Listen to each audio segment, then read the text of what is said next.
Lahat naman tayo dito marunong tumakbo, di ba? Paano ba yun? From responsibilities. Pero alam nyo ba na may tamang paraan daw ng pagtakbo? Nako, iwas disgrasya na nga, iwas sakit pa. Yan ang ituturo po sa atin ngayon ng International Marathoner Coach Rio de la Cruz. Good morning, Coach! Welcome! Good morning, kapatid! Kasi medyo guilty ako dyan. Dati kasi, di ba, pag napapanood mo online, pag feeling mo, iba lang talaga yung itsura sa akin pag tumakbo kasi magkaiba kami ng katawan. Pero in truth, meron palang dapat disiplina at form na sinusunod. Tell us more about that. So, but before that one, turo lang ako ng mga 2 to 3 exercises para warm up, para bago ka tatakbo. Importante na ma-prepare natin yung muscle natin para hindi tayo maingat. Gagawin natin na nakahilis. Yes! Ano lang naman, hindi lang naman ano. So, yung first warm up natin, pwede nating shoulder shrug.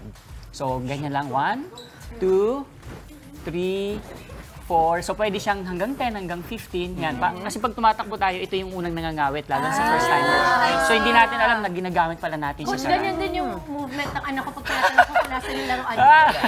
Asan yung laruan mo? May kasampang iling yun. Saka nag-homework ka na? And then, ano naman, sa hip rotation naman. So, konting space. No? So, yung first natin is, i-rotate lang natin yung hips natin back, and then forward, and then other side, and then forward. So, pwede rin yan 10 to 15 counts, no? Each side. Kaya talaga ako nag-skirt na. Yeah. And then yung last, pwede natin, yung third natin is pwede natin gawin yung planting rise yung tawag namin. Planting so, rise. naka-straight lang yung knee sa harapan, and then parang scoop mo, and then up, and then pwedeng jog in between, and then other side.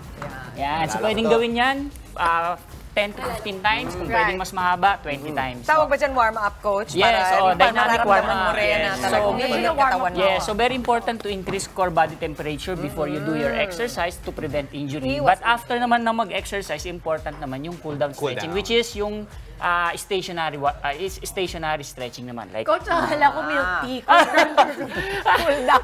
Iinom na. Patay tayo dyan. Sorry po. Liquid pass kasi siya. So, Sorry po. So, importante din kung iwas injury din ang cool down. Ito ba yung mga ganyan, sabi yes, niyo? ma'am. Pero ituro ko na yung proper running form. Yun. So, kanina winner up natin yung shoulder natin kasi very important. When you run, dapat naka-relax lang siya. So, naka-side view lang ako, no? So, yung shoulder should be relaxed. Yung elbow at least 90 degrees yung angle. Yung fist, dapat hindi siya tense, hindi siya dapat naka-close. Dapat mas relax lang siya. Coach, bakit may iba kung nag-run parang nakaganyan? Pwede naman. Bakit? Bakit ano yan? Mas, para loose? Para loose, oo. Kangaroo type. Pero para mas maganda yung format, mukhang... Mukhang pro. Yun. gusto na yung trabaho nila. So next is yung when you swing your arms, dapat hindi magko-cross masyado ng midline ng katawan mo. So dapat iwas yung rotation. Kasi yung objective natin is to move forward. So when you have bigger rotation, nababawasan yung natin performance. So yung ganyan, ito yung mali. Yan, so dapat dito lang siya. So kahit maganda yung itsura kasi parang, di ba? Parang action star. Parang intense, pero hindi. Mali. Akala ko pwede yung ganito eh. And then when you swing back, dapat at least konting lang dito sa natin sa hip. Parang lagi kayo naka-stomach in, ha, Coach? Ganun ba dapat? Oo, dapat Engage ba dapat ang core? Yes. Engage your core. So, sample lang ng arm swing. Dito lang. Yan, dyan lang. Tapos relax yung shoulder. So, Yung sa taas. Huwag masyadong mataas. Pero kapag nag-sprint ka na, normally, nangyayari eh. Para buwelo, no? Tapos huwag masyadong naka-lean forward, hindi rin dapat naka-lean back. So, saan? Just right lang siya. Just right. Yan. Parang naglalakad. And then, mayroong 3 types of foot strike, no? Okay. Very important also. So, heel strike, pag nag-land yung foot mo, heel yung first na naglaland. So, normal, ito yung very common kasi when you walk, biomechanic, di ba? Heel strike talaga, automatic eh. Kaya pag tiningnan mo yung ng shoes natin, mas makapal. napupudpud dun eh. Yes, pati yung sakong natin, di ba, mas makapal siya kasi yun yung automatic. Pero sa running, mas mabagal siya kasi pag ginamit mo yung heel strike, mayroong breaking point. At saka nag-overstride ka. So, mas mabagal siya at saka mas prone siya sa injury. Bakit pagka umuwi ako ng late, ganun ang kakbang? Yun nga. Yan sila ang tawag natin dyan tiptoes. Yan ang pinaka-efficient, pinaka-mabilis. Pag gusto mong mas mabilis, tiptoes siya.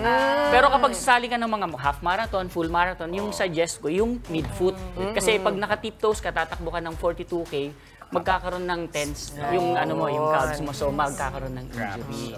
Pero coach, matanong ko lang, kasi ba may iba't iba ding klase ng pa, merong mga flat-footed. Yes. Meron bang Ako yun, tamang paraan ng pagtakbo kapag halimbawa flat-footed ka? Ako rin. Ako din. So, Lahat pala tayo. so normally, yung sa structure ng bone and muscle natin. So, ang suggestion lang doon is yung proper running shoes. So, meron kasing ino-offer na pang flat-footed, pang high arch, di ba? So, minsan kapag high arch ka, meron kang nilalagay na insertion para merong nagsusupport doon sa arch. Pag sinabing flat-footed kasi yung middle ng foot mo, parang flat siya. Flat talaga, Nagtatouch walang talaga, arch. walang arch. So, yun medyo prone sa injury kasi nagko-collapse yung iyong arch. So, plantar fasciitis, very common. So pag ganyan, anong klaseng sapatos dapat? Pronated, non-pronated? Dapat yung meron siyang arch support. Ngayon, hindi na masyadong ina-identify yung flat-footed. Basta may arch. Tatanong ka eh.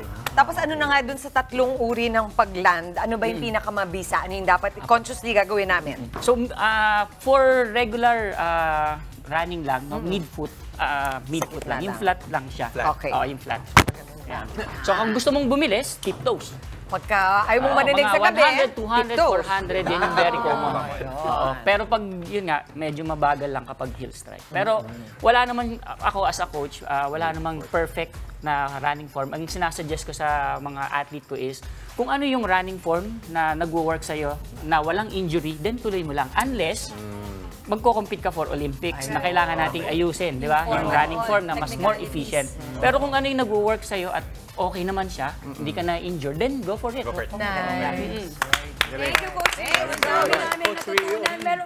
Meron ba kayong mga events na gustong imbitahan para sa ating Yeah, so kapag nagte-training kayo, dapat meron tayong objective. So meron kaming race na ginawa, no? So yung Hoka Trilogy Run Asia, nagaganapin this Sunday, April 7. Pero sold out na po siya.